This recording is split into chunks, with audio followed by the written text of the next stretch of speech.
Enceinte, mes parents m'ont chassé du dîner de famille avec mon diplôme pour seul bagage. Je suis parti sans supplier. 2 semaines plus tard, on a frappé à ma porte. Et prononcé mon nom. Mon nom est Amandine Leroy, j'ai 28 ans.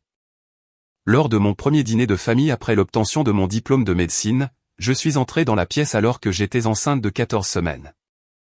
Mon père, chef de chirurgie cardio-thoracique de l'hôpital que son propre père avait construit, s'est levé devant 12 personnes et a déclaré « Tu n'es plus une Leroy. Sors ». Ma mère s'est penchée assez près pour que tout le monde entende « Dors dehors ». Nous avons élevé une fille, pas une honte. Je n'ai pas supplié. Je suis parti avec une seule valise et mon diplôme de docteur en médecine. 2 semaines plus tard, un avocat a frappé à ma porte avec une facture de 280 000 euros. Ils ignoraient que je tenais des registres depuis l'âge de 16 ans. Et ce qu'ils allaient découvrir ensuite leur coûterait tout ce qu'ils avaient bâti sur 3 générations. Je veux que vous compreniez ce que le nom Leroy signifiait à Bordeaux. Mon grand-père a fondé le centre médical Le Roi du Mont en 1952, 6 étages, 450 lits, une aile cardiaque qui portait son nom en lettres de bronze que l'on pouvait voir depuis la rue. Quand j'avais 8 ans, je pouvais réciter l'histoire de la famille comme un catéchisme, les Leroy ne font pas que pratiquer la médecine, les Leroy la construisent. Mon père, Vincent Leroy, est devenu chef de chirurgie cardio-thoracique quand j'avais 16 ans, soit 12 ans à ce poste, membre du conseil d'administration de l'hôpital, publié dans toutes les grandes revues. Le genre de chirurgien que les autres chirurgiens appelaient quand quelqu'un devait être sauvé. Ma mère, Diane, venait du côté du Mont, l'autre moitié du nom de l'hôpital. Vieille fortune bordelaise, philanthropie médicale. Elle dirigeait la fondation qui contrôlait 180 millions d'euros de fonds de dotation.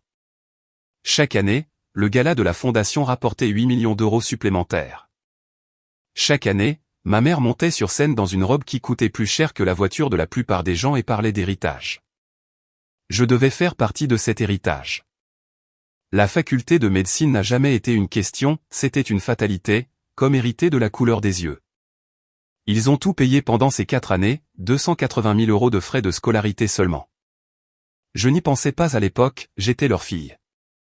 C'est ce que font les parents. Sauf qu'ils n'appelaient pas cela un cadeau, ils appelaient cela un investissement. J'ai obtenu mon diplôme en mai 2024, dans les 15% meilleurs de ma promotion. Pas première, ce titre est allé à quelqu'un qui avait mémorisé chaque voie pharmacologique connue de l'homme, mais assez bien pour que mon père puisse l'évoquer au dîner sans être gêné. J'ai été admise en résidence de pédiatrie à l'hôpital des enfants de Bordeaux. C'était ma première trahison. Mon père voulait que je fasse de la chirurgie cardio-thoracique, suivre son chemin, reprendre son cabinet, construire éventuellement la prochaine génération de la dynastie cardiaque Leroy. Je lui ai dit ça au dîner, juste tous les 3. En mars, pendant la semaine des affectations, pédiatrie, ai-je dit. Il a reposé sa fourchette. Le bruit a résonné. 10 secondes de silence. Puis, l'hôpital des enfants est acceptable. C'est toujours Bordeaux. Toujours prestigieux. Ne me faites pas regretter cette flexibilité. Flexibilité, c'est ainsi qu'il appelait cela quand je ne faisais pas exactement ce qu'il voulait. Ma mère n'a rien dit, se contentant de remplir son verre de vin. J'aurais dû le savoir alors. Quand on grandit dans une famille où l'amour est une évaluation de performance, on apprend à lire les silences. Mais j'avais un secret plus grand, que je ne leur avais pas encore révélé. J'ai rencontré Étang Dubois en octobre 2023. Je faisais mon stage en médecine d'urgence, 3e année de médecine, 70 heures par semaine, vivant de café de distributeur automatique et de rancœur. C'était un urgentiste, 35 ans, confiant de la manière dont on l'est quand on a intubé quelqu'un à l'arrière d'une ambulance roulant à toute vitesse à 3 heures du matin. Nous avons travaillé ensemble sur un arrêt cardiaque, un homme de 52 ans. Nous l'avons ramené. Après, Étang m'a acheté un mauvais café de la cafétéria de l'hôpital et m'a dit que j'avais de bons réflexes. C'était ça. C'était le moment. 3 mois plus tard, nous sortions ensemble en secret parce qu'Étang Dubois était exactement le genre d'homme que mes parents avaient passé 28 ans à m'apprendre à éviter. Il avait grandi à Lyon. Son père travaillait dans une aciérie jusqu'à sa fermeture. Sa mère faisait le ménage. Étang a payé ses études grâce à une bourse de l'armée, a fait 4 ans comme médecin de combat, puis a utilisé le GI Bill pour payer ses études de médecine. Il avait été marié auparavant, divorcé depuis 2 ans quand je l'ai rencontré. Il avait un fils de 6 ans nommé Léo qui venait tous les 2 week-ends. Il gagnait 185 000 € par an. Pour la plupart des gens, c'est une richesse générationnelle. Pour ma famille, c'était une déception avec un salaire. Je savais qu'il ne l'accepterait jamais. Le divorce aurait suffi. Ses origines modestes, l'enfant d'une précédente union, c'étaient des facteurs éliminatoires dans le monde d'où je venais. Alors, je ne leur ai rien dit. Pendant 8 mois, j'ai mené 2 vies, Amandine Leroy, future pédiatre, fille de l'élite médicale bordelaise, et Amandine, qui passait ses week-ends dans un appartement de 60 mètres carrés dans le Vieux-Lyon. Préparant des pâtes avec un homme qui n'avait jamais entendu parler des galas de charité organisés par ma mère. Je pensais pouvoir garder ces 2 vies séparées. J'avais tort. En février, j'étais enceinte. Nous avions été prudentes. Nous pensions avoir été prudentes, mais me voilà, fixant 2 lignes roses sur un test que j'avais acheté à un Monoprix à 300 mètres de mon appartement, pour que personne que je connaissais ne me voie. Ethan était calme, plus stable que moi. Nous allons nous en sortir, m'a-t-il dit.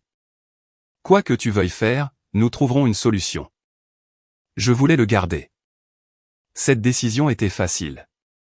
Leur annoncer la nouvelle était la partie difficile. Je l'avais planifiée pour juin, après l'obtention du diplôme, après les affectations, après avoir obtenu mon doctorat et mon poste de résidence bien assuré, après avoir prouvé que je n'avais pas complètement fait dérailler le plan. Il y avait une tradition dans ma famille, un dîner de célébration. Après chaque étape majeure, l'obtention du diplôme de médecine étant qualifiante, ma mère l'organisait. Samedi 15 juin, 19 h. Leur maison sur les quais de Bordeaux. La salle à manger avec la table en acajou pouvant accueillir 14 personnes, héritée de mon arrière-grand-père. Elle avait invité 12 personnes, famille élargie, collègues de mon père, 2 membres du conseil d'administration de l'hôpital et leurs épouses. Je pensais que si je leur annonçais devant des témoins, ils seraient obligés d'être civils. Si je le faisais publiquement, ils ne pourraient pas contrôler le récit. S'il y avait d'autres personnes dans la pièce, ils devraient simplement accepter. Ethan m'a dit que j'avais tort. Annonce-le-leur en privé d'abord, m'a-t-il dit. Donne-leur le temps d'assimiler. Mais je connaissais mes parents. En privé, cela signifiait qu'ils auraient le temps de se concerter, de planifier comment me gérer, me contenir, me rediriger vers le chemin qu'ils avaient choisi. En public, ils devraient réagir en temps réel. Je pensais que cela me protégerait. J'avais tort, complète et dévastatrice. Je suis arrivé à 18h50. La maison ressemblait à ce qu'elle était toujours, façade en briques, porte noire avec un heurtoir en laiton, jardinière fleurie que ma mère payait quelqu'un pour entretenir. J'y avais vécu 18 ans, j'étais parti à l'université, revenu pour les vacances. Cela n'avait jamais ressemblé à un foyer, juste un bâtiment où je jouais le rôle de fille. Je portais une robe de maternité bleu marine, achetée chez Kiabi pour 38 €. Le ventre était visible. 14 semaines. Impossible de le cacher. Ethan avait proposé de venir avec moi. J'ai dit, non. C'est juste la famille. Il m'a embrassé avant que je ne sorte de la voiture. Appelle-moi quand c'est fini. J'ai monté les marches et j'ai frappé. Ma mère a ouvert la porte. Elle a regardé mon ventre. 3 secondes complètes. J'ai compté. Puis elle a dit, tout le monde attend et s'est détourné. Pas de câlin, pas de salutation, juste ça. J'aurais dû partir alors. Je ne l'ai pas fait. 12 personnes autour de la table en acajou. Mon grand-père, Vincent Senior, 82 ans, chirurgien retraité, l'homme qui avait construit l'hôpital que mon père dirigeait maintenant. Ma tante Patricia et mon oncle Gérard, la sœur de mon père et son mari. 2 membres du conseil d'administration de l'hôpital, le docteur Raymond Hartley et son épouse Sophie. Le docteur Hartley avait publié 34 articles avec mon père. Ils passaient leurs vacances ensemble tous les étés. Des amis de la famille, des gens dont je connaissais les noms depuis toute ma vie mais que je n'avais jamais vraiment connus. Je me suis assise au milieu de la table, en face de mon père. Mon grand-père a levé son verre à Amandine, la plus nouvelle recrue des Leroy, ta grand-mère serait fière. Tout le monde a bu. Le docteur Hartley m'a interrogé sur mon projet de recherche. J'ai donné la réponse standard, intervention sur l'asthme pédiatrique dans les communautés mal desservies. Les gens souriaient, hochaient la tête, faisaient les sons appropriés. Normal. Sauf que mes parents n'avaient pas dit un mot. Ils me regardaient, c'est tout. Puis mon père a reposé sa fourchette. Le bruit a résonné. Tu as été silencieuse ce soir, Amandine. Sa voix était calme, neutre, le ton qu'il utilisait pendant la chirurgie. Clinique. Tout le monde a cessé de parler. Y a-t-il quelque chose que tu souhaites partager avec la famille? Je l'ai regardé, puis ma mère. Il savait. Je ne sais pas comment. Peut-être que ma mère avait appelé mon médecin. Peut-être qu'elle avait vu un relevé de carte de crédit de la clinique gynécologique. Peut-être qu'elle m'a juste regardé et a su. Mais il savait. Et ce n'était pas un dîner de famille. C'était un procès. J'aurais pu mentir. J'aurais dû mentir. Au lieu de cela, j'ai dit la vérité, je suis enceinte de 14 semaines. Silence. Pas le silence poli. Celui qui vous presse les tympans. J'ai continué, le père et le docteur étant du bois. Il est urgentiste. Nous sommes fiancés. Nous n'étions pas fiancés. Mais je pensais que ça aiderait, que ça rendrait la chose planifiée, légitime, acceptable. Ça n'a pas aidé. Mon père s'est levé, sa chaise a raclé le plancher en bois dur. Fort, agressif. Tout le monde l'a regardé. Étant du bois, a-t-il dit le nom comme s'il diagnostiquait une maladie. L'urgentiste. Divorcé avec un enfant. Pause. De Lyon. Nouvelle pause. Tu n'es plus une Leroy. Sors. Je me suis levé, non pas parce que je le voulais, mais parce que mes jambes l'ont fait automatiquement. Papa, non. C'est là que ma mère a parlé. C'est là qu'elle n'a pas élevé la voix. Elle n'en avait pas besoin. Tu nous as déshonorés. Tu as déshonoré cette famille. Tu as déshonoré tout ce que nous avons construit. Sa voix était de la glace, assez claire pour que tout le monde à table l'entende. Dors dehors. Puis elle s'est tournée vers les invités, a souri ce sourire qu'elle utilisait lors des événements de la fondation quand un donateur disait quelque chose d'inapproprié et qu'elle avait besoin de rediriger la conversation. Veuillez nous excuser. Affaire de famille. J'ai regardé mon grand-père. Il a baissé les yeux sur son assiette. Personne n'allait m'aider. J'ai regardé ma montre sans y penser. 19h18. J'étais assise à cette table depuis 11 minutes. J'ai quitté la salle à manger, monté les escaliers jusqu'à mon ancienne chambre. La pièce était exactement comme je l'avais laissée après l'université, mur crème, étagère avec mes manuels de biologie de premier cycle, bureau où j'avais étudié pour le QCM de médecine. J'ai sorti ma vieille valise du placard. Samsonite noire à roulettes. Je l'avais achetée pour l'université en 2014. Elle avait encore l'étiquette de bagage de mon voyage d'entretien pour la faculté de médecine. J'ai emballé des vêtements, des articles de toilette, mon ordinateur portable, la photo encadrée de moi et étant. Et j'ai gardé caché dans mon tiroir de bureau mon diplôme de docteur en médecine. 13 minutes. Quand je suis redescendu, la porte d'entrée était verrouillée de l'intérieur. J'ai frappé. Ma mère a ouvert. Elle tenait une enveloppe. Ta carte d'assurance maladie. Tu n'es plus couverte par notre plan à partir de ce soir. J'ai ouvert l'enveloppe. La carte avait été coupée en deux. Une ligne de ciseaux nette au milieu. Il y avait une note à l'intérieur, écrite à la main, tu as fait ton choix. Assume-le. Ne reviens pas, a dit ma mère. Ne téléphone pas. Ne nous humilie pas davantage. Elle a fermé la porte. J'ai entendu le verrou s'enclencher. Je suis resté là un instant. Puis je suis allé à ma voiture, je suis monté dedans et je suis parti. 19h31. Je n'ai commencé à pleurer qu'une fois arrivé sur l'autoroute. Je suis arrivé à l'appartement d'Étang à 20h05. Vieux-Lyon, 3e étage sans ascenseur, 60 mètres carrés, une chambre, loyer de 2100 € par mois. Léo dormait déjà. Étang a ouvert la porte avant que je puisse frapper. Il n'a pas demandé ce qui s'était passé. Il m'a juste tiré à l'intérieur et m'a dit, tu es en sécurité ici. Je me suis assise sur son canapé, bleu marine, de seconde main, acheté à quelqu'un sur le Bon Coin quand il était arrivé à Bordeaux. J'ai ouvert l'enveloppe que ma mère m'avait donnée, carte d'assurance maladie coupée en deux, la note. Étant la lu par-dessus mon épaule. Il n'a rien dit pendant un long moment. Puis, nous allons nous en sortir. Je te le promets. Je me suis endormi sur son canapé. Quand je me suis réveillé, mon téléphone affichait 17 appels manqués. Aucun de mes parents. Dimanche matin, 9 h. Messages vocaux de ma tante Patricia, Amandine. Je ne sais pas ce qui s'est passé, mais ton père m'a appelé à minuit. Il a dit, tu ne fais plus partie de la famille. Est-ce vrai? Rappelle-moi.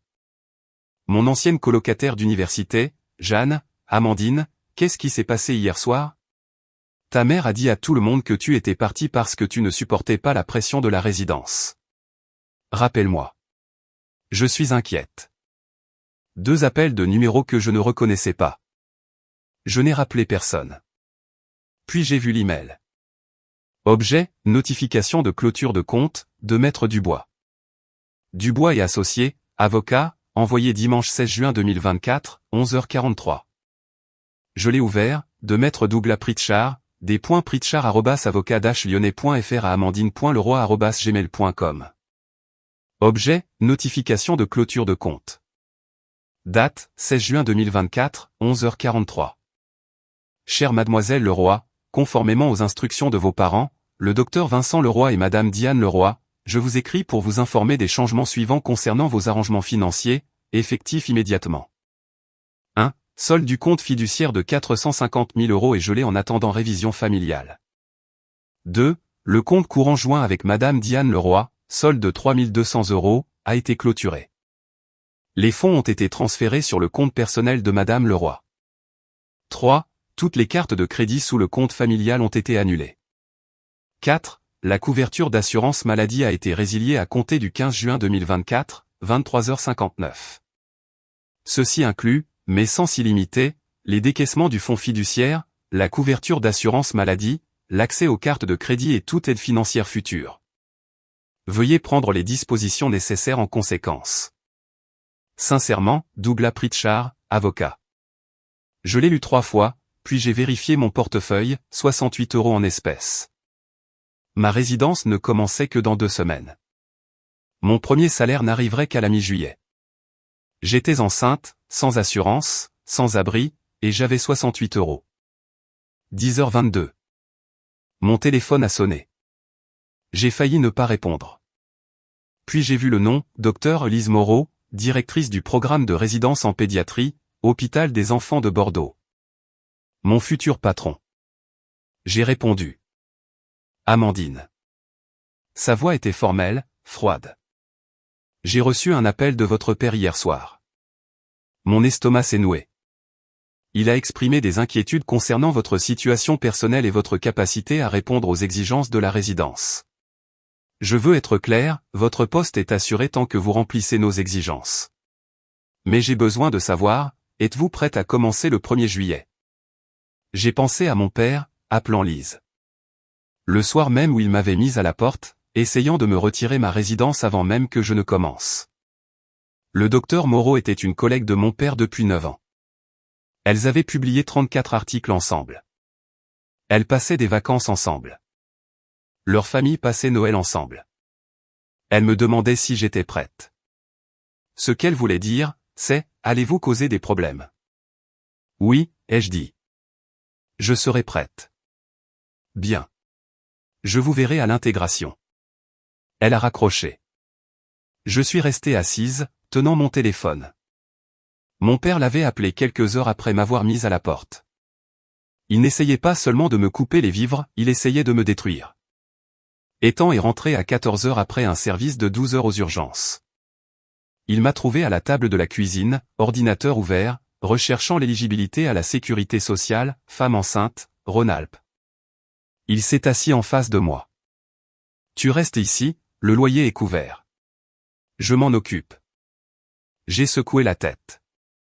Je ne peux pas te laisser faire. Tu vas avoir un bébé. On fait ça ensemble. Fin de la discussion. Je voulais protester, voulais dire que je m'en sortirais toute seule, mais je ne pouvais pas, parce que je ne savais pas comment. Étant gagné 185 000 € par an. Après impôts, après ses pensions alimentaires pour son ex-femme, 1100 € par mois, il lui restait environ 9 000 € net par mois. Son loyer était de 2100 €. Il pouvait m'aider. La question était de savoir si j'avais le droit d'accepter. Je l'ai regardé. Cet homme que je connaissais depuis 8 mois, qui m'offrait un logement, un avenir, une famille. Mes parents voulaient que j'échoue. Je pouvais le voir maintenant, les comptes bloqués, l'assurance annulée, l'appel au docteur Moreau. Il voulait que je sois désespéré, brisé, rampant pour m'excuser. D'accord, ai-je dit. Merci. Il a tendu la main par-dessus la table, a pris la mienne. Nous allons régler l'argent. Concentre-toi sur ta santé. Je voulais le croire, mais je connaissais mes parents. Ce n'était que le coup d'ouverture. Lundi matin, 3 textos d'amis de la faculté de médecine, tu as vraiment abandonné ta résidence? Ça va? J'ai entendu dire que tu avais fait une crise. Ta mère a posté quelque chose sur Facebook. Qu'est-ce qui se passe? J'ai ouvert Facebook. Le post de ma mère, publié dimanche à 21h15, notre fille, Amandine, a décidé de prendre un chemin différent. Nous soutenons son parcours et lui souhaitons bonne chance. Parfois, les routes que nous choisissons nous surprennent, mais nous avons confiance dans le plan de Dieu. 127 j'aime, 34 commentaires. Prière pour votre famille. Elle trouvera son chemin. Vous êtes une mère si forte. Il réécrivait l'histoire, faisant croire que j'avais démissionné, que j'avais choisi cela, qu'ils étaient les parents gracieux soutenant leur fille en difficulté, et non les personnes qui m'avaient mise à la porte. J'ai fermé l'application. Je ne pouvais pas combattre le récit. Pas encore. Je n'avais pas les munitions, mais je commençais à les chercher. Du 16 au 30 juin, 14 jours. J'ai établi une routine. Me réveiller à 7 heures. Faire du café dans la cafetière filtre d'étang. Le genre que l'on achète chez Carrefour pour 19,99 €. Manger des céréales, marque distributeur, 2,49 € la boîte qui durait 3 jours. Je n'avais jamais regardé les étiquettes de prix auparavant. Pas vraiment. Maintenant, je calculais le coût par repas. Le travail de scribe médical commençait à 9 heures. À distance, 22 € de l'heure. Je me connectais depuis le canapé d'étang, transcrivant les notes des médecins, codant les diagnostics, 20 heures par semaine, 440 € payés toutes les 2 semaines. Après cela, préparation pour la résidence, lire les protocoles, réviser les algorithmes d'urgence pédiatrique, me préparer. Étant travaillait 3/4 de 12 heures par semaine. Quand il était parti, l'appartement semblait immense et minuscule à la fois. Je faisais mes courses au marché plus au lieu de la grande épicerie. Je prenais le tramway au lieu du beurre. J'achetais des vitamines prénatales chez CVS, marque distributeur, 12,99 € au lieu de 35. C'était humiliant et étrangement libérateur, car pour la première fois de ma vie, personne ne regardait. Personne n'évaluait ma performance. Je pouvais simplement exister. Mais je ne pouvais pas me défaire de ce sentiment. Le silence de mes parents n'était pas la paix. C'était de la stratégie. J'ai demandé la sécurité sociale le 17 juin, approuvé le 20 juin. Couverture d'urgence pour grossesse. Premier rendez-vous gynécologique, 23 juin, 14 heures. Centre de santé communautaire du Vieux-Lyon. Pas le cabinet de conciergerie que ma mère utilisait.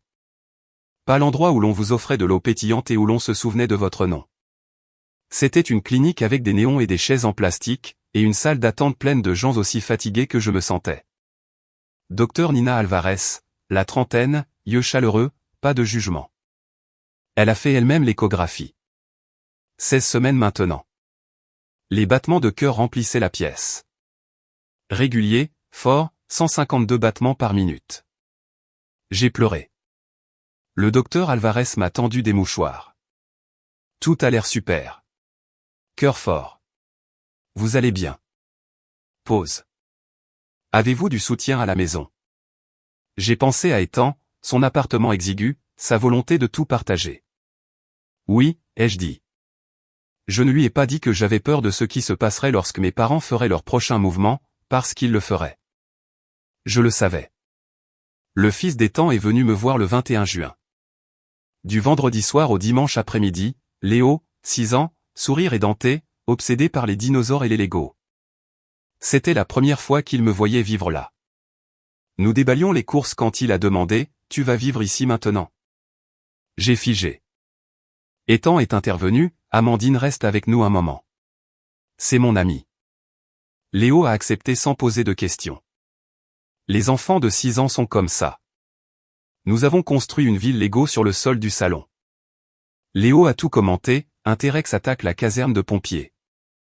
Les pompiers appellent des renforts. Le chaos s'ensuit. C'était le moment le plus normal que j'avais vécu depuis des semaines.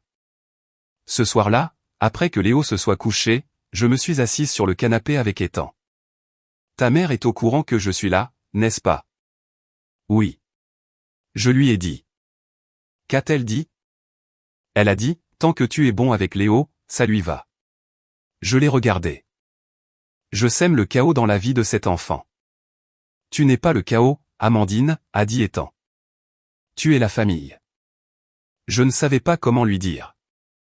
Je ne savais plus ce que ce mot signifiait. 14 jours. 0 contact direct de mes parents, mais 12 appels de la famille élargie. Tante Patricia 2 fois. Ma cousine Rebecca 1 fois.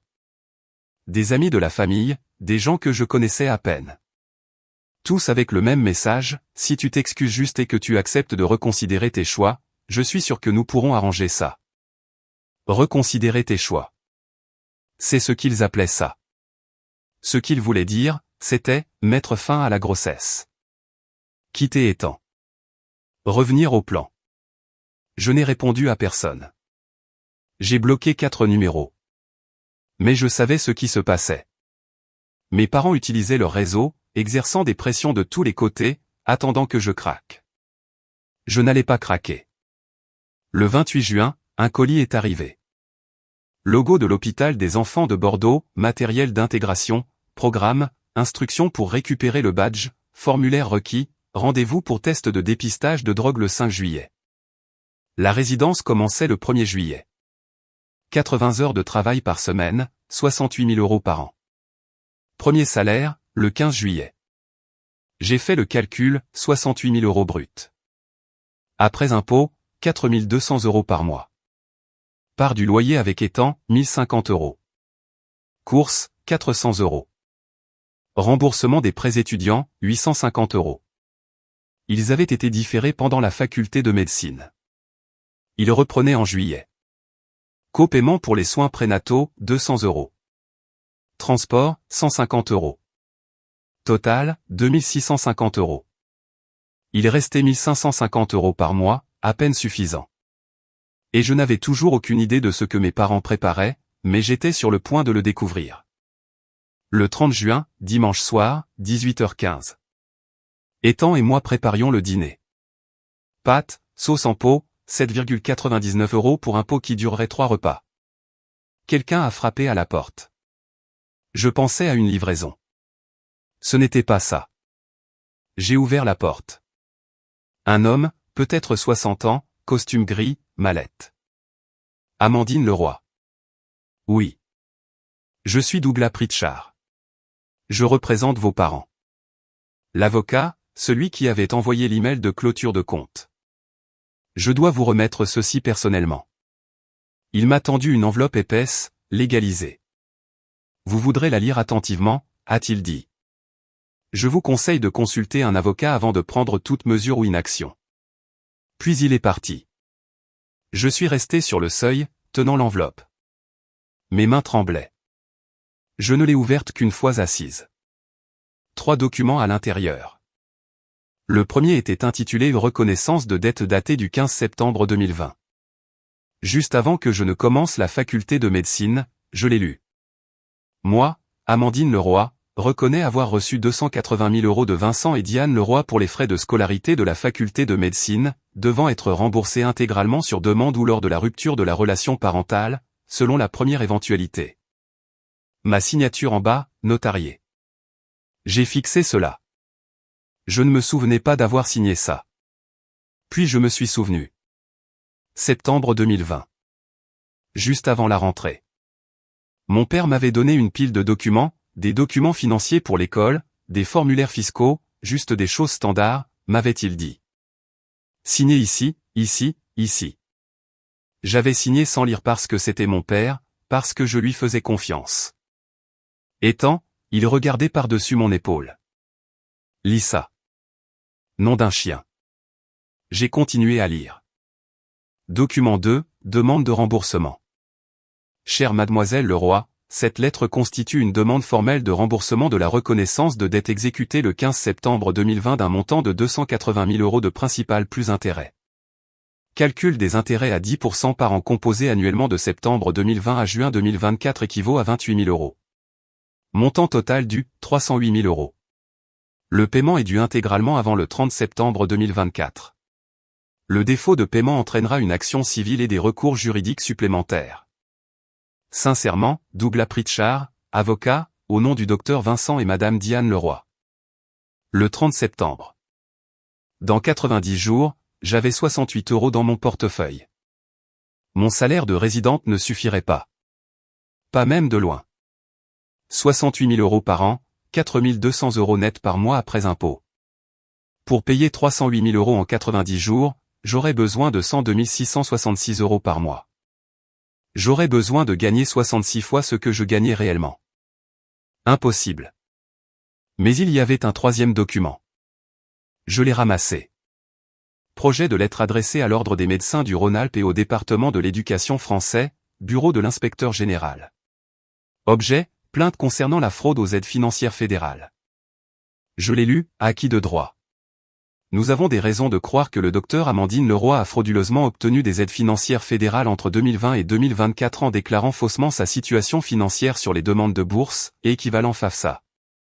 Plus précisément, mademoiselle Leroy s'est déclarée comme étudiante indépendante et a affirmé n'avoir aucun soutien financier parental, ce qui l'a qualifiée pour des prêts fédéraux à taux d'intérêt réduit.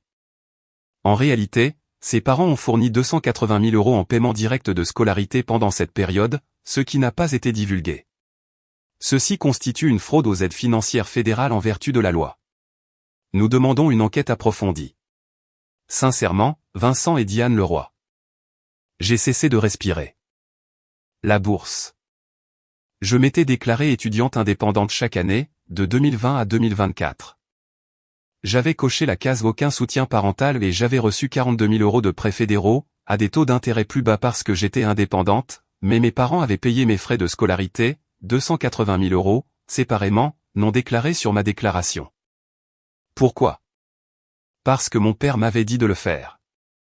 Je m'en souvenais maintenant. Septembre 2020, juste avant la rentrée. Mon père m'avait envoyé un email. Objet, instruction bourse. Amandine, assure-toi de postuler comme étudiante indépendante. Coche aucun soutien parental sur la demande. Je m'occuperai des frais de scolarité séparément via mon compte personnel. C'est standard pour les familles fortunées. Optimisation fiscale. Fais-moi confiance. J'avais fait exactement ce qu'il avait dit parce que c'était un médecin, un chef d'hôpital. Il savait comment ces choses fonctionnaient. Sauf que maintenant, il allait utiliser cela pour me détruire. S'il déposait cette plainte, l'ordre des médecins enquêterait. La fraude aux aides financières fédérales entraînait des amendes allant jusqu'à 20 000 €, 5 ans de prison. Et pendant qu'ils enquêteraient, ce qui pouvait prendre 12 à 18 mois, mon permis d'exercer serait suspendu. Pas de permis signifiait pas de résidence. Pas de résidence signifiait pas de carrière. 8 années d'études de médecine, perdues. Étant lisé par-dessus mon épaule. C'est du chantage. C'est un piège, dis-je. Ils ont monté ça il y a 4 ans, m'ont fait signer un contrat que je n'ai pas lu, m'ont dit de mentir sur des formulaires fédéraux, et maintenant ils l'utilisent contre moi. Ma voix tremblait. Ils ont fait de moi la criminelle, et ils ont toutes les preuves. J'ai refait le calcul à voix haute, parce que si je ne le disais pas, je me convaincrais que ce n'était pas réel. Salaire de résident, 68 000 € par an, 5 666 € bruts par mois, 4 200 cents net après impôt. Dépenses, loyer partagé, nourriture, prêts étudiants, soins médicaux, transport, 2650 € par mois. Il restait 1550 €. J'avais besoin. Je ne pouvais même pas le dire. Ethan l'a dit pour moi, 100 000 € par mois. Pause. Tu ne peux pas payer. Je sais.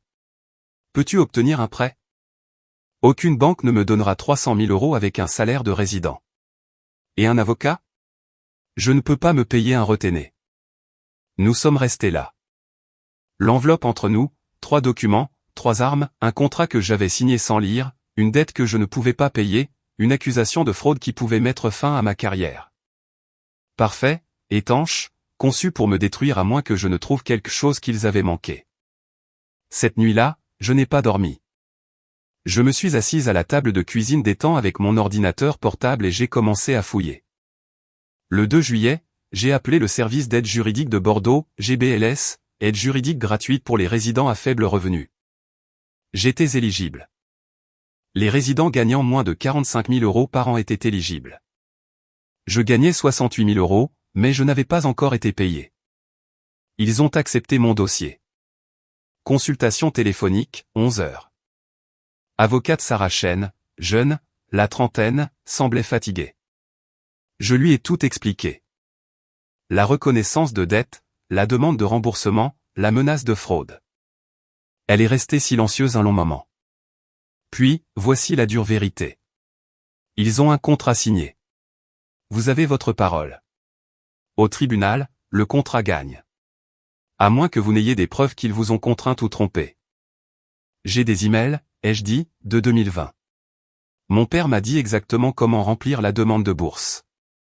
Il m'a dit de cocher aucun soutien parental. Il a dit que c'était la procédure standard. Avez-vous toujours ces emails? J'ai vérifié mon Gmail. J'ai cherché aux bourses. Rien. Je les avais supprimés en 2022 pour faire de la place dans ma boîte de réception. Alors vous n'avez pas de preuves. Silence. Et la reconnaissance de dette? J'avais 18 ans quand je l'ai signé. Je n'avais pas d'avocat. Je ne comprenais pas ce que je signais. En Massachusetts, les contrats signés à 18 ans sont exécutoires. Et je ne l'ai pas lu n'est pas un argument juridique. Alors je perds, c'est tout? Pas nécessairement, mais vous avez besoin de preuves. Quelque chose qui montre que le contrat était exorbitant ou qu'ils vous ont contrainte, ou qu'ils n'agissent pas de bonne foi. Bonne foi? J'ai failli rire. Merci, ai-je dit. J'ai raccroché. Puis je me suis souvenu. Les emails étaient peut-être supprimés de Gmail, mais j'avais un vieil ordinateur portable, un MacBook Pro modèle 2019. Je l'avais laissé chez mes parents quand j'étais parti. Il était trop lourd à emporter. J'avais pris mon plus récent à la place, mais le vieil ordinateur portable contenait tout, 4 ans de mai, de documents, de fichiers, y compris peut-être les instructions de mon père pour la bourse. Si je pouvais prouver qu'il m'avait dit de mentir, qu'il avait orchestré toute l'affaire, alors l'allégation de fraude se retournerait contre lui. Ce ne serait pas seulement ma parole contre la sienne, ce seraient ses propres emails, des preuves. Le problème? L'ordinateur portable était dans mon ancienne chambre, dans une maison où on m'avait dit de ne jamais revenir. Je ne pouvais pas y retourner, mais j'avais besoin de cet ordinateur. Je suis resté assise 1 heure à réfléchir. Puis j'ai appelé ma tante Patricia. Pendant que j'attendais que ma tante rappelle, j'ai fait des recherches sur l'ordre des médecins du Rhône-Alpes. J'ai trouvé leur site web, procédure d'enquête. Ils traitaient environ 200 dossiers par an, allégations de fraude, négligence professionnelle, violations éthiques, temps d'enquête moyen de 14 mois. 60% des cas entraînaient une suspension temporaire du permis pendant l'enquête. J'ai relu cela 2 fois. Suspension temporaire. Si mes parents déposaient la plainte, je ferais l'objet d'une enquête. Pendant l'enquête, qui pouvait durer plus d'1 an, mon permis serait suspendu. Je ne pourrais pas exercer la médecine sans permis actif, ce qui signifiait que l'hôpital des enfants me suspendrait de ma résidence, ce qui signifiait que je perdrais mon poste, ce qui signifiait que 8 ans d'études de médecine seraient inutiles. Et au moment où l'enquête se terminerait, que je sois reconnue coupable ou innocente, ma place en résidence serait partie. Quelqu'un d'autre l'aurait prise. Ma carrière serait finie. Mes parents avaient monté le piège parfait, payer les 308 000 € que je n'avais pas, ou tout perdre. Mais j'ai vu quelque chose. J'ai rouvert la reconnaissance de dette. 280 000 € payés par mes parents sur 4 ans, 70 000 € par an. J'ai cherché sur Google l'abattement annuel sur les donations de l'IRS, fisc américain. 2020, 15 000 € par personne. 2021 à 2023, 16 000 € par personne. Tout montant supérieur devait être déclaré. L'impôt sur les donations s'appliquait. Mes parents m'avaient donné 70 000 € par an. C'était 54 000 à 55 000 € au-dessus de la limite annuelle. Chaque année pendant 4 ans, s'ils ne déclaraient pas ces dons à l'IRS, ils avaient évité l'impôt sur les donations, environ 80 000 €. Je me suis reculé. Ils m'avaient dit de mentir sur les formulaires fédéraux pour qu'ils puissent éviter les impôts. Et maintenant, ils menaçaient de me dénoncer pour le mensonge qu'ils m'avaient fait dire. C'est là que j'ai réalisé qu'ils ne me menaçaient pas seulement. Ils cachaient quelque chose eux-mêmes. Ethan est rentré à 2 heures du matin, après un service de 12 heures aux urgences. Il m'a trouvé toujours éveillé, toujours à la table de la cuisine, ordinateur ouvert, page de notes. Que cherches-tu? Un moyen de sortir? Il s'est assis. Et s'il n'y en avait pas? Je n'ai pas répondu. Peut-être que tu devrais juste leur payer. Il a dit, nous contractons des prêts, payons sur la durée, et passons à autre chose. C'est ce qu'ils veulent. Ils veulent que je passe les 20 prochaines années endetté envers eux, sous leur contrôle. Il est resté silencieux. Leur payer, c'est admettre qu'ils avaient raison, que je leur dois, que je leur appartiens. Ethan a tendu la main par-dessus la table, a pris la mienne. D'accord, alors nous nous battons. J'ai besoin de preuves. Preuves de quoi? Qu'ils ne sont pas les victimes ici. J'ai fermé mon ordinateur portable. Et je pense savoir où les trouver. Je n'arrivais pas à arrêter de penser à la fondation. Ma mère la dirigeait. Diane Leroy, directrice de la fondation depuis 2015. 180 millions d'euros de fonds de dotation.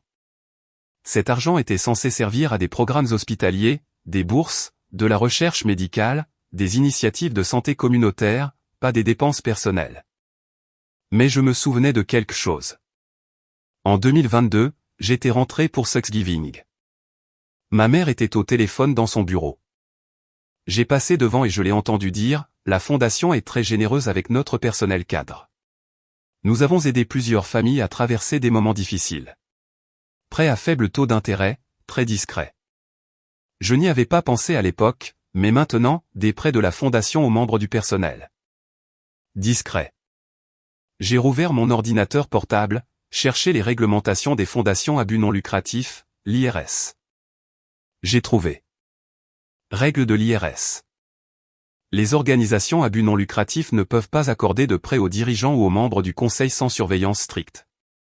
Tous les prêts doivent être déclarés sur le formulaire 990. Le formulaire 990, déclaration fiscale annuelle, est un document public. J'ai cherché, Fondation Le Roi du Mont formulaire 990. J'ai trouvé une base de données, ProPublica Non-Profit Explorer. J'ai téléchargé les déclarations des 8 dernières années. J'ai ouvert la première, 2022. J'ai fait défiler jusqu'à la section partie 7, ligne 26, prêt à ou de dirigeants, administrateurs, fiduciaires, employés clés. Montant déclaré, 0.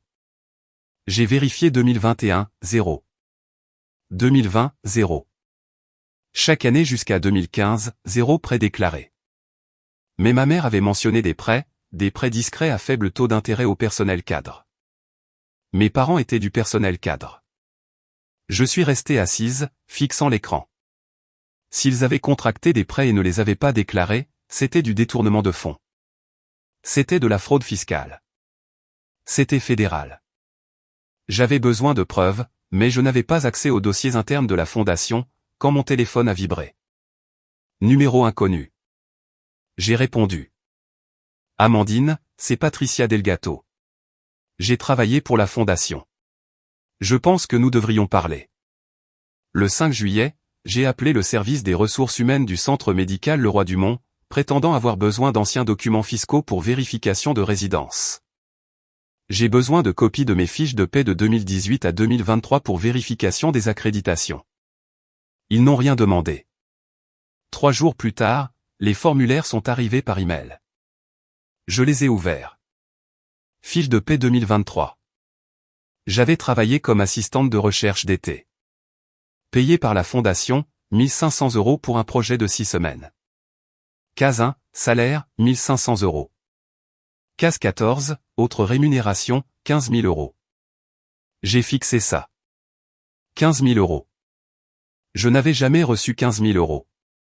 J'ai vérifié mes relevés bancaires de 2023. Un seul dépôt, 1500 €, pas 15 000 €. Où étaient passés les autres? J'ai vérifié les autres fiches de paie. 2022, 15 000 € de remboursement de la fondation. 2021, 15 000 €. 2020, 15 000 €. 2019, 15 000 €. 2018, 15 000 €. 90 000 € au total déclarés comme m'ayant été payés alors que je ne les avais jamais reçus. Quelqu'un était payé en mon nom, et j'avais un pressentiment sur qui. Le 12 juillet, 15 h. Starbucks à Lyon. Je n'avais jamais rencontré Patricia Delgato auparavant. Elle est entrée avec un sac messager. La quarantaine, nerveuse, s'est assise en face de moi. J'ai travaillé pour la fondation de 2015 à 2022, a-t-elle dit. J'étais la comptable, experte comptable. Je gérais tous les livres. Pourquoi êtes-vous parti? J'ai été forcé de partir. Elle a sorti son téléphone, m'a montré un email. Lettre de démission datée du 20 juin 2022. J'ai le regret de vous informer que je démissionne avec effet immédiat en raison de différends irréconciliables avec la direction. Langage d'entreprise standard. Qu'est-il arrivé réellement? Patricia a regardé autour d'elle, a baissé la voix. J'ai trouvé des divergences. Des prêts à vos parents de plus d'1 million d'euros jamais remboursés. J'ai dit à votre mère que je devais le signaler au conseil d'administration. Elle m'a dit que je me trompais, que les prêts étaient des remboursements légaux. L'étaient-ils? Non, j'ai des copies. Elle a fait glisser une clé USB sur la table. Tout est là, documents de prêt, virements, procès-verbaux de réunion du conseil où vos parents ont approuvé leur propre prêt sans divulgation. Je ne peux pas l'utiliser sans perdre mon permis, mais vous, si. J'ai ramassé la clé USB. Pourquoi m'aidez-vous? Parce qu'ils ont détruit ma carrière. J'ai signé un accord de non-divulgation, NDA. Ils ont menacé de me poursuivre si jamais je parlais, mais j'ai gardé des copies quand même. Elle s'est levée. Utilisez-les. Finissez-en avec eux. Puis elle est partie. Je suis resté assise, tenant la clé USB. Mes mains tremblaient. J'ai attendu d'être rentré. J'ai branché le lecteur sur mon ordinateur portable. 312 fichiers.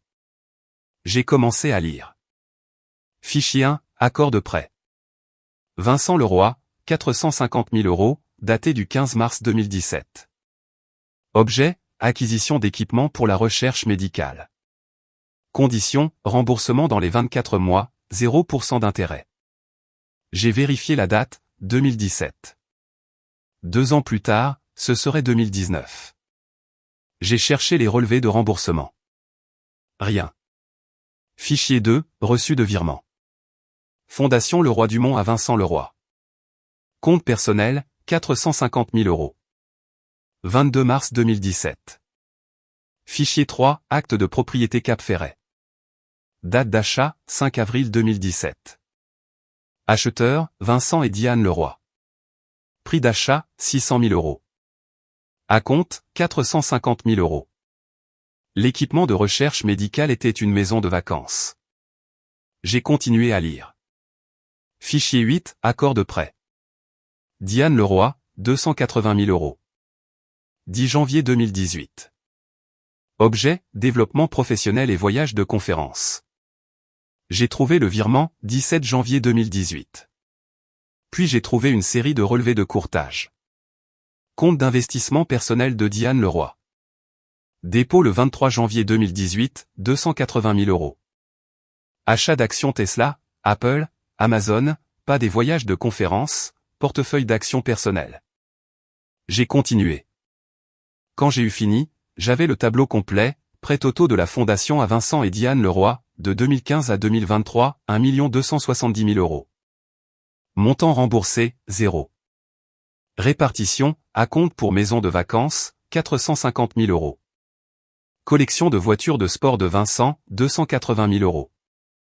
Investissement boursier de Diane, 340 000 euros. Dépenses personnelles diverses, 200 000 euros. Ils avaient volé à une œuvre de charité pendant 8 ans, utilisant l'argent des donateurs pour acheter des maisons de vacances et des voitures de sport. Je devais vérifier une chose de plus. J'ai rouvert les déclarations du formulaire 990 de la Fondation. J'ai vérifié chaque année de 2015 à 2022. Partie 7, ligne 26, prêt à ou de dirigeants, administrateurs, fiduciaires, employés clés. Chaque année, 0 déclaré. Ils n'avaient pas seulement pris l'argent. Ils l'avaient caché à l'IRS pendant 8 ans. C'était de la fraude fiscale fédérale. Je me suis reculé. J'avais la preuve de détournement de fonds, la preuve de fraude fiscale, la preuve qu'ils avaient bâti leur empire sur de l'argent volé. Mais j'avais toujours un choix à faire. Aller en prison. L'hôpital pourrait s'effondrer. Les patients souffriront. 1200 employés pourraient perdre leur emploi. Je sais. Votre nom de famille sera détruit. Je sais. Est-ce vraiment ce que tu veux? Je n'ai pas répondu tout de suite parce que je ne savais pas. Je ne voulais pas être vindicative. Je ne voulais pas blesser des gens innocents, mais je n'allais pas non plus les laisser me détruire pour être enceinte. Je veux qu'ils me laissent tranquille, ai-je dit finalement. Je veux garder mon bébé, garder ma carrière, vivre ma vie. Et s'il y avait un terrain d'entente? Je les regardais.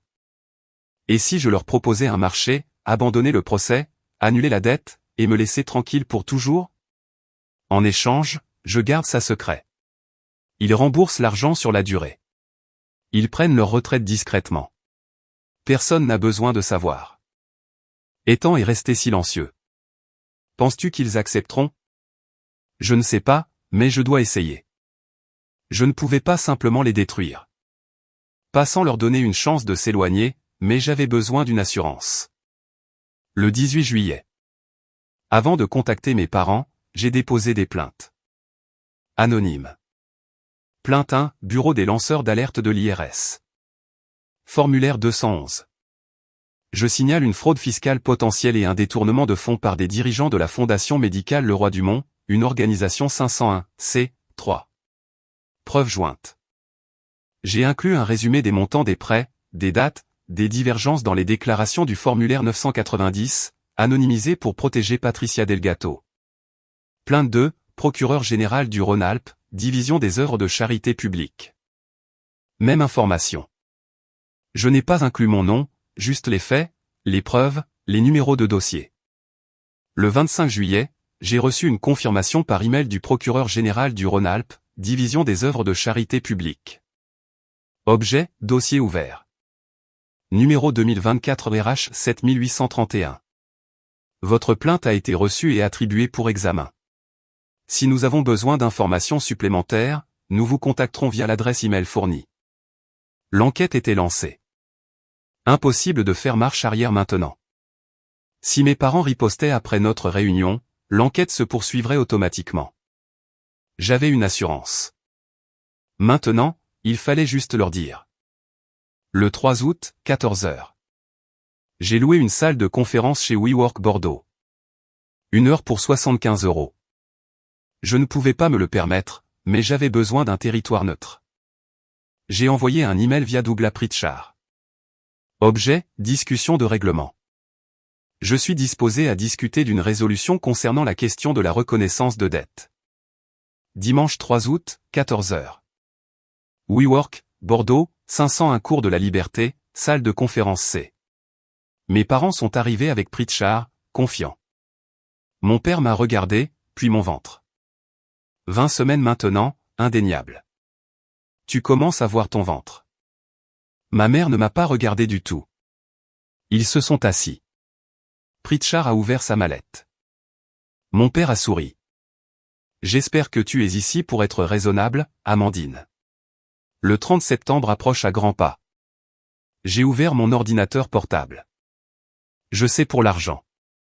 Le sourire a disparu. Je sais pour les 1,27 million d'euros que vous avez pris à la fondation, les prêts que vous n'avez jamais remboursés, la maison de vacances, les voitures, les actions. Silence. Pritchard, c'est absurde.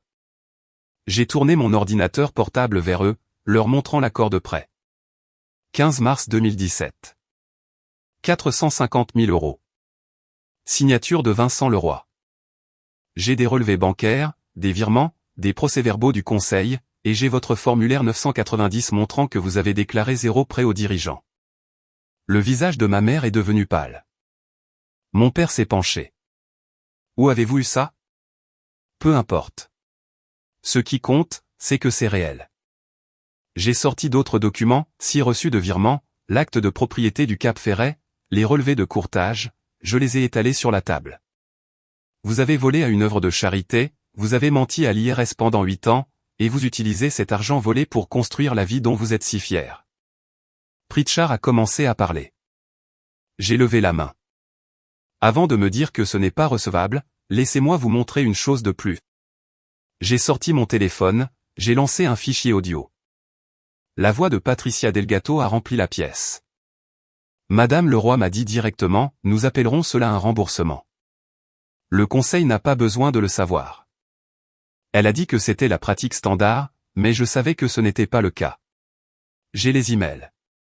2 minutes 14 secondes. Enregistré le 12 juillet avec le consentement de Patricia. Légal en vertu de la loi du Rhône-Alpes sur le consentement à une seule partie. Le visage de Pritchard a changé. Cet enregistrement n'est peut-être pas recevable au tribunal. Je n'en ai pas besoin pour le tribunal, ai-je dit. J'en ai juste besoin pour le FBI ou Oclsi en France. J'ai fait glisser un dossier sur la table. À l'intérieur, des copies de 15 documents de prêt, surlignés, annotés. Ce sont les vôtres. Signés par vous, jamais remboursés. Fraude fédérale par détournement de fonds. Fraude fiscale fédérale. Et quand le conseil d'administration de l'hôpital le découvrira, quand les donateurs le découvriront, cet hôpital n'aura plus votre nom dessus. Ma mère a finalement parlé. Que voulez-vous? Annuler le procès. Pardonner la reconnaissance de dette. Laissez-moi tranquille pour toujours. Mon père m'a fixé. Et si nous acceptons, vous détruisez ces preuves. Non, je les garde. Assurance. Vous me laissez tranquille, je vous laisse tranquille. Je ne veux pas de votre argent. Je ne veux pas de votre approbation. Je veux juste que vous sortiez de ma vie. Ma mère et mon père ont échangé un regard. Puis mon père a ri. Pas un rire joyeux, mais un rire froid. Tu ne penses pas clairement, Amandine. Si tu publies ça, l'hôpital ferme. 1200 personnes perdent leur emploi. Tes grands-parents verront leur héritage mourir. Il s'est penché. Tu veux que ça soit sur ta conscience.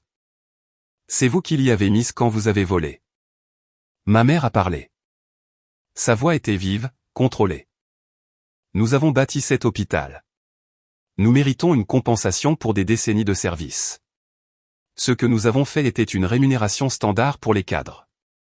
Tu es juste trop naïve pour comprendre. Vous avez détourné des fonds d'une œuvre de charité. Il n'y a pas de justification pour ça. Pritchard est intervenu. Mademoiselle Leroy, si vous allez de l'avant avec ça, nous contre-attaquerons pour diffamation, extorsion, interférence délictuelle. Je me suis levé. On se voit au tribunal. J'ai marché vers la porte. La voix de mon père m'a suivi. Tu vas le regretter. Tu détruis ta propre famille. Je me suis arrêté, je me suis retourné. Vous n'êtes plus ma famille. Je suis parti. 14h31. La réunion avait duré 31 minutes. Le 5 août. Un huissier a frappé à la porte d'Étang. Dépôt de plainte. Leroy contre Leroy, tribunal de grande instance de la Savoie, numéro de dossier 2024 CV 12638. Je l'ai lu. Les demandeurs Vincent Leroy et Diane Leroy demandent 308 000 euros de dommages et intérêts pour rupture de reconnaissance de dette, plus 50 000 euros de dommages et intérêts pour préjudice moral, plus les frais et honoraires d'avocat. Audience prévue le 15 octobre. Ils avaient porté plainte quand même. Matin du 6 août. J'ai tout envoyé. Clé USB, documents, enregistrement audio au bureau du FBI de Marseille, unité corruption publique, à la direction des enquêtes fiscales de l'IRS, au procureur général du Rhône-Alpes, au président du conseil d'administration de l'hôpital. Email anonyme. J'ai appuyé sur envoyer, puis j'ai attendu. Après-midi du 6 août. Mon téléphone a sonné. Numéro inconnu. Mademoiselle Leroy, ici l'agent spécial Marie Torres, FBI. Nous devons parler. L'enquête n'était plus théorique. Elle était réelle et elle avançait vite. 15 août, 6 heures. Je me suis réveillé avec mon téléphone qui vibrait. Alerte info. Le FBI perquisitionne le centre médical Leroy Dumont dans une enquête pour fraude. J'ai allumé la télévision. Image en direct. Des agents du FBI sortant des cartons de l'hôpital. Le personnel debout dehors, confus. Un journaliste à l'écran, le FBI n'a pas nommé de suspect, mais des sources indiquent que l'enquête se concentre sur la fondation de l'hôpital et sa gestion financière au cours de la dernière décennie. Mon téléphone a explosé. Texto d'amis de la faculté de médecine, d'anciens collègues, des gens à qui je n'avais pas parlé depuis des mois. Que se passe-t-il? Est-ce à propos de tes parents? Le savais-tu? Je n'ai répondu à personne. À midi, les photos de mes parents étaient sur tous les sites d'information à Bordeaux. Au soir, ils avaient engagé des avocats de la défense pénale. À minuit, je ne ressentais rien. Ni joie, ni tristesse, juste de la fatigue. 20 août, réunion d'urgence du conseil d'administration de l'hôpital. Je n'y ai pas assisté, mais j'ai lu le communiqué de presse. Déclaration du conseil d'administration du centre médical Leroy Dumont, le docteur Vincent Leroy et madame Diane Leroy ont été placés en congé administratif en attendant l'enquête. Le conseil s'engage à une transparence totale et à une coopération avec les autorités fédérales. Nous prenons ces allégations au sérieux et agirons de manière décisive pour protéger l'intégrité de cette institution. Vote du conseil, 8 contre 2. Allié de longue date des Leroy, mais la majorité avait tourné. Ethan est rentré de son service. Comment te sens-tu? J'y ai réfléchi. Comme si je pouvais enfin respirer. 3 jours plus tard, mon téléphone a sonné. C'était mon avocat commis d'office du service d'aide juridique de Bordeaux. Ils avaient retiré la plainte. Audience du 3 septembre. J'y suis allé. Mes parents n'y étaient pas. Leur avocat avait déposé une requête en irrecevabilité avec préjudice. Les plaignants retirent volontairement toutes les demandes et renoncent à tout droit à des réclamations futures concernant la reconnaissance de dettes datées du 15 septembre 2020. Le juge l'a lu, m'a regardé. Mademoiselle Leroy, avez-vous une objection? Non, votre honneur. Elle a signé l'ordonnance. Affaire classée sans suite avec préjudice. La reconnaissance de dette était nulle et non exécutoire. J'ai quitté le tribunal. 308 000 € de dette, envolée. La menace sur mon permis d'exercer, envolée. J'étais libre. Une semaine plus tard, les inculpations fédérales sont tombées. Le 10 septembre, grand jury fédéral, États-Unis contre Vincent Leroy et Diane Leroy, tribunal de district des Alpes-Maritimes. Inculpation, 8 chefs de fraude par fil de communication. 3 chefs d'évasion fiscale. 2 chefs de détournement de fonds d'une organisation à but non lucratif.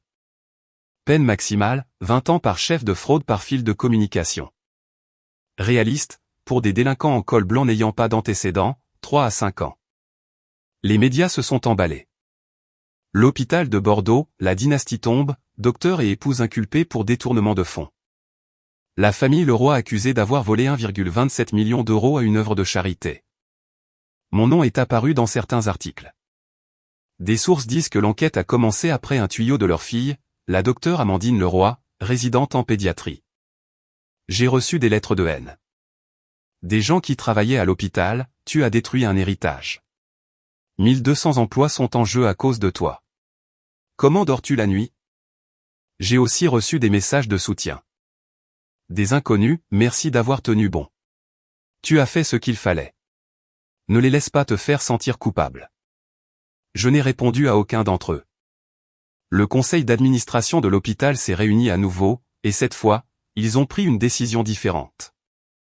Le 1er octobre, vote du Conseil, 9 contre 1. Motion de renommer le centre médical Leroy Dumont. Nouveau nom, Centre médical Dumont. Gardant le nom de jeune fille de ma mère.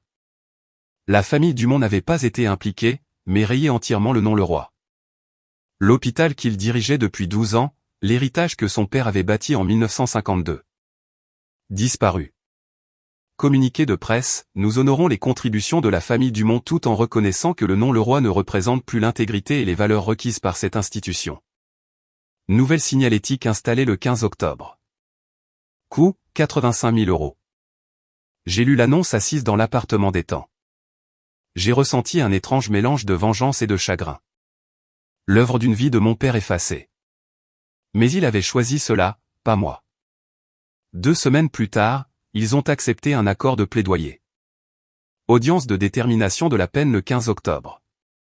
J'ai regardé via Zoom. Je ne suis pas allé en personne.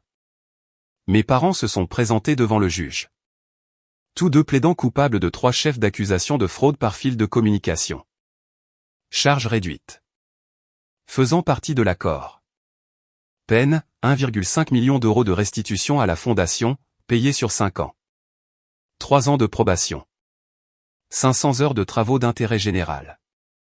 Interdiction permanente de diriger des organisations à but non lucratif. Pas de peine de prison. Le juge a cité leur âge, tous deux plus de 60 ans, pas d'antécédents judiciaires, problème de santé. La seule raison pour laquelle vous n'allez pas en prison est votre âge et la restitution que vous avez accepté de payer. Mais ne vous y trompez pas, vous avez trahi la confiance de votre communauté. Vous avez volé des gens qui croyaient en vous. C'est inadmissible. Mon père avait l'air vieux. Ma mère pleurait. Je me sentais vide. Pas victorieuse. Juste finie. Je ne leur ai plus jamais parlé. Pas lors de la détermination de la peine. Pas après. Jamais. 18 janvier 2025. 3h42 du matin. Les contractions ont commencé. Étang m'a conduite à l'hôpital. Travail de 11 heures. Elle est née à 14h31.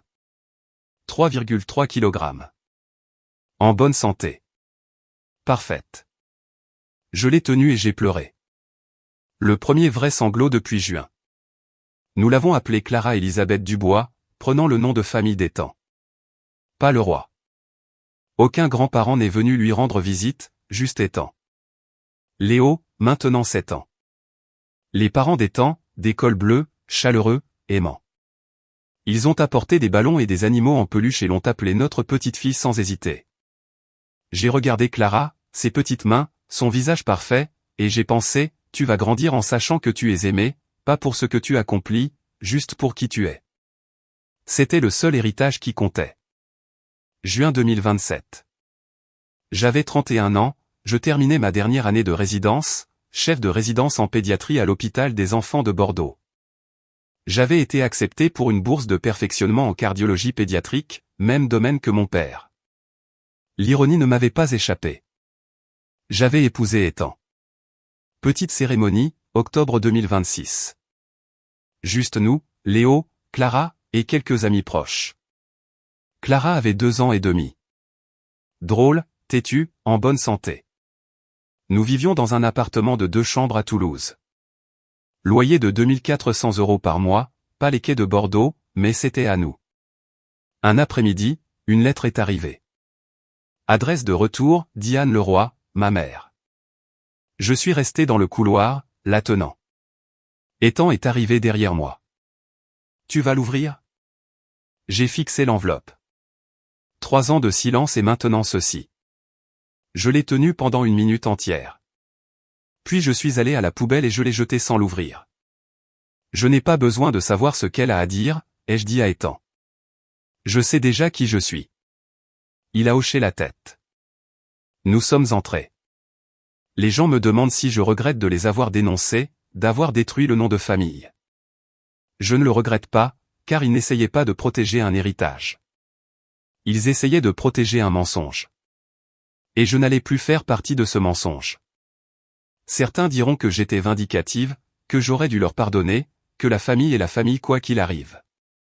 Mais le pardon ne signifie pas laisser quelqu'un vous blesser encore et encore. Cela signifie se choisir soi-même. Et c'est ce que j'ai fait. Je me suis choisi. J'ai choisi ma fille. J'ai choisi une vie où l'amour n'est pas conditionnel, où la famille n'est pas un contrat, où je n'ai pas à gagner le droit d'exister. Si vous lisez ceci, si vous êtes dans une famille qui traite l'amour comme une monnaie, qui vous fait performer, vous conformer et vous rétrécir pour correspondre à leur image, je veux que vous sachiez que vous pouvez partir. Ça fera mal. Ce sera difficile. Vous pourriez perdre des gens que vous pensiez avoir pour toujours, mais de l'autre côté, il y a une vie qui est réellement la vôtre. Une vie où vous vous réveillez et n'avez pas à jouer un rôle. Où vous pouvez faire des choix sans permission. Où vous êtes suffisant, tel que vous êtes. Cela vaut tout. Vous ne devez votre souffrance à personne. Pas même à vos parents. Surtout pas à vos parents. Certains pensent que j'ai détruit ma famille. Je ne l'ai pas fait. J'ai juste cessé de les laisser me détruire. Et cela a tout changé.